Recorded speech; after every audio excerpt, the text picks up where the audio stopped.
สวัสดีครับพามาเบิงของเนานี่คือฟางเนาหลังจากเก็บเกี่ยวเสร็จผมก็เอารถอีทุบนะครับมาทุบมายำนะครับยำเศษฟางที่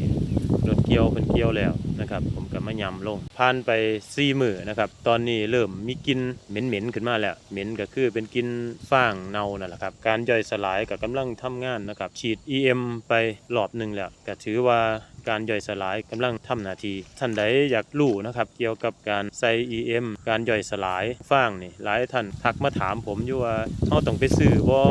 ว่าสารที่เขาโฆษณาตัวย่อยสลายเศษฟางเศษวัชพืชอีหยังต่างๆน่ะผมมองว่าบ่จำเป็นต้องไปซื้อนะซึ่งเฮาก็เฮ็ดเองได้สารตัวนั้นน่ะมันก็มีสารเดียวกันกับ EM จุลินทรีย์อีหยังต่างๆนี่ล่ะช่วยให้ย่อยฟางของเฮาถ้าเฮาเฮ็ดเองก็หมักตามที่เกษตรเพิ่นเคยสอนเคยบอกนะครับเอาเศษอาหารเอาหยังต่างๆมาหมักเพื่อให้มันเป็นน้ำหมักจุลินทรีย์ของเฮาน่ะตัวนั้นล่ะครับเอามาใส่บ่จำเป็นต้องไปซื้อ EM น่ะมันก็คือจุลินทรีย์ตัวน้อยๆนั่นแหละครับที่เฮาหมักแล้วเฮาเลี้ยงมันในถังแล้วก็เฮามาปล่อยลงแปลงหน้าแปลงที่เฮายำต่อฟางเพิ่มจุลินทรีย์ตัวนั้นแหละครับสิไปเฮ็ดให้มันย่อยสลายเร็วขึ้นบ่จำเป็นต้องไปซื้อแต่สำหรับผู้ใดเฮ็ดได้ก็บ่ต้องซื้อแต่ว่าถ้าผู้ใดเฮ็ดบ่เป็นเฮ็ดบ่ได้ก็จำเป็นก็ต้องซื้อเพิ่นอันนี้บ่ห้ามนะครับแต่ว่าอยากให้ทุกท่านลดต้นทุนให้ได้หลายที่สุดเฮ็ดเองก็บ่ยากแต่สำหรับผู้ใดอยากเฮ็ดหรือเฮ็ดบ่เป็นทักมาถามผมได้ในการเฮ็ดน้ำหมักจุลินทรีย์น้ำหมักตัวย่อยสลายผมก็ยินดีแลกเปลี่ยนความรู้ให้ขอบคุณหลายๆครับสวัสดีครับ